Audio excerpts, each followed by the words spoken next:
So mga Inday, bandang alas 10 na nga ito ng umaga at nagluto nga ako ng paksiw na isda. Syempre bago ko ipaksiw yan ay ginigisa ko muna para hindi masyadong malansa at saka ko siya ipiprito. At tinatiran ko nga pala yung aking mister ng ulam sa kanyang trabaho at dumiretso na ako dito sa eskwelahan ng aking panganay na anak para atira naman ang kanyang baon. Habang naghihintay nga ay naglalaro nga yung aking bunsong anak at kasama nga niya yung kanyang pinsan.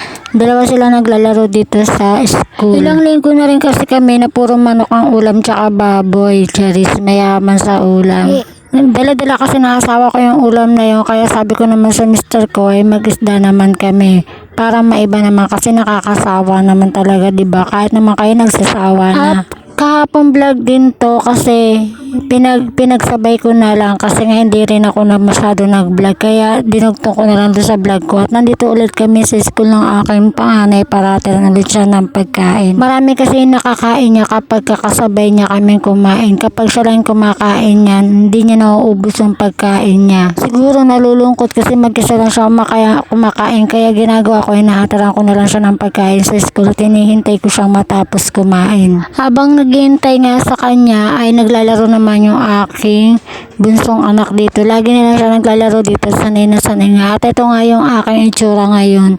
Hindi na ako nagpony, naglugay na ako ng buhok para naman makita ko yung haba na ng buhok ko hanggang saan na. Tignan nyo ngayon ang buhok ko dyan, may mga puti-puti na, pero siguro mag-isip ako kung magkukulay ako ng buhok ko kasi tinatamad ako magkulay ng buhok.